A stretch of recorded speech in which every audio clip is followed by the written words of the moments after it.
ನಟಿ ಆಶಿಕಾ ರಂಗನಾಥ್ ಸಂಬಂಧಿ ಯುವತಿಗೆ ಲೈಂಗಿಕ ಕಿರುಕುಳ ಆರೋಪ ಕೇಳಿಬಂದಿದೆ. ಪ್ರೀತಿಸಿದವನ ಲೈಂಗಿಕ ಕಿರುಕುಳಕ್ಕೆ ಬೇಸತ್ತು ಯುವತಿ ಆತ್ಮಹತ್ಯೆ ಮಾಡಿಕೊಂಡಿದ್ದಾರೆ.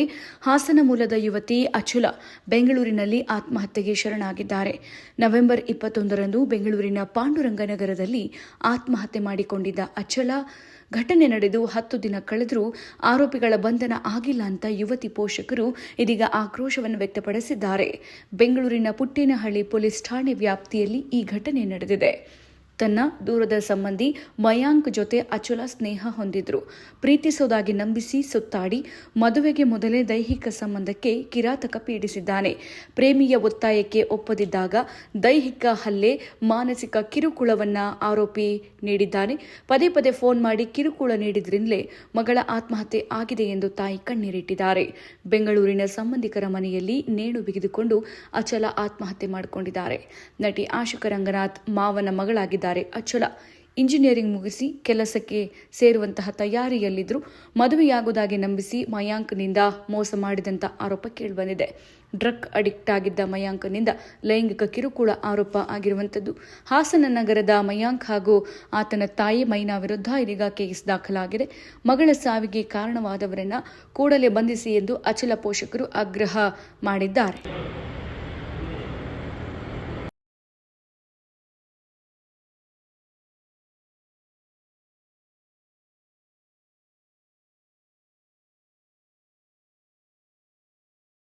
ಇವಳಿಗೆ ಇಲ್ದಿರೋ ಅಂತ ಆಸೆ ಎಲ್ಲ ಹುಟ್ಟಿಸಿ ಕೊನೆಗೆ ಆಲ್ ಆಫ್ ಸಡನ್ ಒಂದೇ ಸತಿ ಸಡನ್ ಆಗಿ ನೋಡಿದ್ರೆ ಅವನಿಗೊಂದು 16 ಹುಡುಗಿರ ಜೊತೆ ಸಂಪರ್ಕ ಇದೆ ಅನ್ನೋದು ಅವಳಿಗೆ ಸೋಷಿಯಲ್ ಮೀಡಿಯಾ ಇನ್ಸ್ಟಾಗ್ರಾಮಿಂದ ಗೊತ್ತಾದಾಗ ಲಿಮಿಟ್ ಮೀರಿದಷ್ಟು ಡಿಪ್ರೆಷನ್ಗೆ ಹೋಗ್ಬಿಟ್ಟು ಅದನ್ನ ಪದೇ ಪದೇ ಕೇಳಿದಂತೆ ಯಾಕೆ ಹಿಂಗೆ ಅಂತ ಅದಕ್ಕೆ ಅವ್ನ ಬಾಯಿಗೆ ಬಂದಂಗೆ ನಾನು ಎಷ್ಟು ಜನ ಜೊತೆನಾರ ಇರ್ತೀನಿ, ನನಗೂ ಸಂಬಂಧ ಬೇಡ, ನಿನ್ನ ಫೋನ್ ಮಾಡಬೇಡ, ಹಂಗೆ ಹಿಂಗೆ ಅಂತ ಬಾಯಿಗೆ ಬಂದಂಗೆ ಬೈದು ಏನೇನು ಬಾಯಿಗೆ ಬರುತ್ತೆ ಅದನ್ನೆಲ್ಲದನ್ನು ಬಾಯಿಗೆ ಬಂದಂಗೆ ಬೈದು ಲಿಮಿಟ್ ಮೀರಿದಷ್ಟು ಅವಳನ್ನ ಈ ಡಿಪ್ರೆಷನ್ನಿಗೆ ತಳ್ಳಿ ಅವಳೊಂದು 20 ದಿವಸದಿಂದ ಅಂತೂ ಅದು ಅವಳು ಏನು ಹೆಂಗೆ ಅನ್ನೋದೇ ಗೊತ್ತಾಗದಷ್ಟು ಇದಕ್ಕೆ ಹೋಗಿದ್ಲು.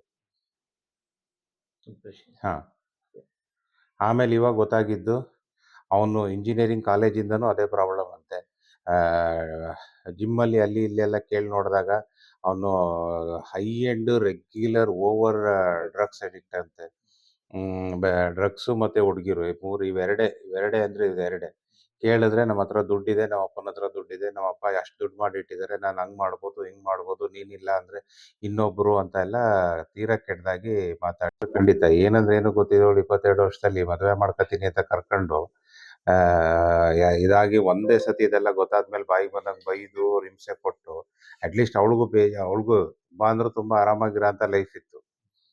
ಓದಿದ್ಲು, ಕೆಲ್ಸಕ್ಕೆ ಹೋಗ್ಬೋದಾಗಿತ್ತು, ಮುಂದಕ್ಕೆ ಓದ್ಬೋದಾಗಿತ್ತು, ಕೊನೆ ಪಕ್ಷ ಏನಿಲ್ಲ ಅಂದ್ರೂ ಆರಾಮಾಗಿ ಮನೇಲಿ ಇದ್ದಿದ್ರು ನಾವು ಮನೇಲಿ ಒಳ್ಳೆ ನೀಟಾಗಿರೋ ಹುಡುಗನ ನೋಡಿ ಮದುವೆ ಮಾಡುವು ಎಲ್ಲ ಆಪ್ಷನ್ನು ಇತ್ತು. ನಂಬಿಕೆ ಮೋಸ ಅನ್ನೋದು ವಿಚಾರ ತಲೆ ತಗೊಂಡು ಈ ರೀತಿ ಒಂದು ನಂಬಿಕೆ ಅನ್ನೋದೊಂದು ಇದು ಆ್ಯಂಡ್ ಇವನು ಕೊಡ್ತಿದ್ದಿದ್ದು ಕಾಟ. 3 ಹೊತ್ತು ಫೋನ್ ಮಾಡಿ ಬಾಯಿಗೆ ಬಂದಂಗೆ ಅನ್ನೋದು, ಬಾಯಿಗೆ ಬಂದಂಗೆ ಟಾರ್ಚರ್ ಕೊಡೋದು. ಅವಳು ಫಸ್ಟ್ ಸ್ವಲ್ಪ ಸ್ಟ್ರಾಂಗೇ ಇದ್ಲು, ಆ ಥರ ಏನು ವೀಕ್ ಮೈಂಡೆಡ್ ಇರಲಿಲ್ಲ. ಅವ್ನು ಹೆಂಗೆ ಬ್ರೈನ್ ವಾಶ್ ಥರ ಮಾಡ್ಬಿಟ್ಟ ಅಂದರೆ ಇವಳು ಯಾರು ಬೇರೆ ಹುಡುಗರಾಗಲಿ ಹುಡುಗಿರಾಗಲಿ ಇವ್ರ ಕ್ಲಾಸ್ಮೇಟ್ಸ್ ಜೊತೆನೂ ಮಾತಾಡೋಂಗಿಲ್ಲ. ಪ್ರತಿಯೊಬ್ಬರದ್ದು ನಂಬರ್ ಬ್ಲಾಕ್ ಮಾಡಿಸಿದ್ದ.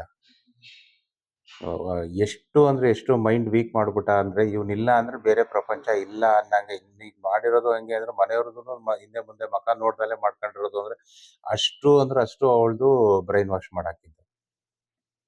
ಅವತ್ತು ನೀವು ಇದ್ದಂಥ ಸಂದರ್ಭದಲ್ಲಿ ನಿಮ್ಮನೆಗೆ ಕರ್ಕೊಂಡು ಬೆಂಗಳೂರಲ್ಲಿ ಇಟ್ಕೊಂಡಿದ್ರಿ, ಏನಾಯ್ತು ಸರ್? ತುಂಬ ಅಂದ್ರೆ ತುಂಬ ಬೇಜಾರು ಮಾಡ್ಕೊತಾ ಇದ್ಲು ಹಾಸನಲ್ಲಿ ಅಂತ. ನನ್ನ ತಂಗಿ ಏನು ಮಾಡಿದ್ಲು, ಒಂದು 10 ದಿವಸದಿಂದ ಅವಳನ್ನ ಕರ್ಕೊಂಬಂದ್ಲು. ಇವಳು ಇಲ್ಲಿ ವರ್ಕಿಂಗ್ ಇರೋದ್ರಿಂದ ಅವಳೇನು ಮಾಡಿದ್ಲು, ನಾನೇನಂದೆ, ನೀನು ಹೋಗು ಪರವಾಗಿಲ್ಲ, ಇವಳು ಇರ್ತಾಳೆ, ಕೆಲ್ಸಕ್ಕೆ ಹೋಗ್ತಾಳೆ, ಆರಾಮಾಗಿರ್ತಾಳೆ, ಅದರಿಂದ ಆಚೆ ಬರ್ತಾಳೆ ಅಂತ ಇದು ಮಾಡ್ಕೊಂಡ್ಳು. ಒಂದು 8-9 ದಿವಸದಿಂದ ಇದ್ಲು. ಬಟ್ ಬೇಜಾರು ಮಾಡ್ಕೊಂಡೇ ಇರೋಳು. ಕೇಳಿದಾಗೆಲ್ಲ ಇಲ್ಲ ನನಗೆ ಬೇಜಾರೇ ಇಲ್ಲ, ನನ್ನ ಪಾಡಿಗೆ ನಾನು ಇದ್ದೀನಿ ಅಂತಲೇ ಹೇಳೋಳು. ಬಟ್ ಅವಳು ಫ್ರೆಂಡ್ಸ್ಗಳಿಗೆ ಹತ್ರ ಎಲ್ಲ ಹೇಳೋಳಂತೆ ಯಾವಾಗ್ಲೂ, ನನಗಿನ್ನೇನಕ್ಕೂ ಜೀವನ ಬೇಕೇ ಆಗಿಲ್ಲ, ಅವ್ನು ಮೋಸ ಮಾಡ್ಬಿಟ್ಟ, ಇವತ್ತು ಅಷ್ಟು ಕಿರಿಕ್ ಮಾಡ್ತಾನೆ ಅಂತ ಎಲ್ಲರ ಹತ್ರ ಫ್ರೆಂಡ್ಸ್ಗಳ ಹತ್ರ ಹೇಳ್ಕೊಳ್ಳೋಳಂತೆ. ಬಟ್ ಹೇಳ್ಕೊಂಡ್ರುನು ಅದು ಅವ್ಳ ಫ್ರೆಂಡ್ಸ್ಗಳು ಬೇಡ ಅಂತ ಹೇಳಿದ್ರು ಅದರಿಂದ ಆಚೆ ಬರೋಕ್ಕಾಗಿಲ್ಲ. ಶುಕ್ರವಾರನೂ 9 ಗಂಟೆ ತನಕ ಮಲ್ಗೆ ಇದ್ಲು. ನಾನು ಆಫೀಸಿಗೆ ಹೊರಟಾಗ ಕರೆದು, ಆಯಿತು ನೀನಿರು ಬರ್ತೀನಿ ಇವತ್ತು, ಆದರೆ ಹಾಸನ್ಗೆ ಹೋಗೋಣ ಶನಿವಾರ ಭಾನುವಾರ ಅಂತ ಹೇಳಿದ್ದೆ. ಆಯಿತು ಅಂತ ಹೇಳ್ಬಿಟ್ಟು ಬಾಗ್ಲು ಹಾಕ್ಕೊಂಡ್ಲು. ರಿಪೋರ್ಟಲ್ಲಿ ನೋಡಿದಾಗ 12:30 ತನಕನೂ ಪದೇ ಒಂದು 100 ಸತಿ ಫೋನ್ ಮಾಡಿದ್ದಾನೆ. ಈ ಪೊಲೀಸ್ ಹೇಳ್ದಂಗೆ 12:45ಗೆ ಲಾಸ್ಟ್ ಕಾಲು ಒಂದು 20-30 ಸೆಕೆಂಡ್ ಮಾತಾಡಿರೋದು. ಅದಕ್ಕಿಂತ ಮುಂಚೆ 10 ಗಂಟೆಯಿಂದ 12:45 ತನಕ ಮಾತಾಡ್ತಾನೆ ಇದ್ದಾರೆ. ಅದೇನೇನಂದ, ಏನೇನಾಯ್ತು, ಸಡನ್ನಾಗಿ ಏನು ಟ್ರಿಗರ್ ಆಯಿತು ಅಂತ ಗೊತ್ತಿಲ್ಲ. ಫೋನ್ ಇಟ್ಟು ಹೆಂಗಿತ್ತು, ಟೇಬಲ್ ಮೇಲೆ ಲ್ಯಾಪ್ಟಾಪ್ ಇಟ್ಕೊಂಡಿದ್ಲು, ಪಕ್ಕದಲ್ಲಿ ಕಾಫಿ ಕುಡಿದಿರೋ ಲೋಟ ಆಯಿತು, ಸೀದಾ ಡೈರೆಕ್ಟಾಗಿ ರೂಮ್ಗೆ ಹೋಗಿ ಮಾಡ್ಕೊಂಡಿರೋದು. ಈಗ ಅವ್ರ ಮೇಲೆ ಕೇಸ್ ಆಗಿದೆ. ಪುಟ್ಟೇನಹಳ್ಳಿ ಪೊಲೀಸ್ ಸ್ಟೇಷನಲ್ಲಿ ಕೇಸ್ ಆಗಿದೆ.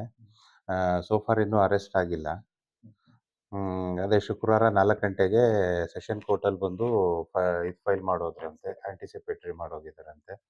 ಎಲ್ಲರಿಗೂ ಹೇಳ್ಕೊಂಡಿದ್ದಾರೆ, ದುಡ್ಡಿದೆ, ನಾವು ಬೇಲ್ ತಗೊಂತೀವಿ, 3 ವರ್ಷ ಇಲ್ಲ 4 ವರ್ಷ ಕೋರ್ಟ್ ನಡೆಸ್ತೀವಿ, ಇವಳಿಲ್ಲ ಅಂದರೆ ಇನ್ನೊಬ್ಳನ್ನ ಮದುವೆ ಮಾಡ್ಕೊತೀವಿ ಅಂತ ಆ ಥರ ಎಲ್ಲದನ್ನು ಹೇಳ್ಕೊಂಡು ಓಡಾಡ್ತಾ ಇದ್ದಾರಂತೆ. ಬಟ್ ಅವ್ರ ಇದರಿಂದ ಈಗ ಒಂದು ಹುಡುಗಿ ಲೈಫ್, ಒಂದು ಫ್ಯಾಮಿಲಿ ಹುಡುಗಿ ಲೈಫು ಇದು ಅದೆಲ್ಲ ಕಂಪ್ಲೀಟಾಗಿ ನಾಶ ಆಗೋಯ್ತು. ಬಟ್ ಏನಂದ್ರೆ ಅಟ್ಲೀಸ್ಟ್ ಈಗ ನಾ ಹೇಳೋದು ಅವ್ನಿಗೆ ಯಾವುದೇ ಕಾರಣಕ್ಕೂ ಬೇಲ್ ಸಿಗಬಾರ್ದು. ಪೊಲೀಸರು ಅರ್ಜೆಂಟ್ ಅವ್ನ ಕಸ್ಟಡಿಗೆ ತಗೊಂಡು ಅವ್ನ ಫೋನಲ್ಲೆಲ್ಲ ಏನೇನಿತ್ತು, ಹೆಂಗಿತ್ತು ಅನ್ನೋದನ್ನೆಲ್ಲ ನೋಡಿ ಅದು ಕರೆಕ್ಟಾಗಿ ಎನ್ಕ್ವೈರಿ ಆಗಿ ಅವನಿಗೆ ಕರೆಕ್ಟಾಗಿರೋದಾದ್ರೆ ಶಿಕ್ಷೆ ಆಗಲಿ. ಇನ್ನಷ್ಟು ಹೆಚ್ಚಿನ ಮಾಹಿತಿಗಾಗಿ ಫಾಲೋ ಮಾಡಿ ಬ್ರಿಗೇಡ್ ನ್ಯೂಸ್ ಕನ್ನಡ.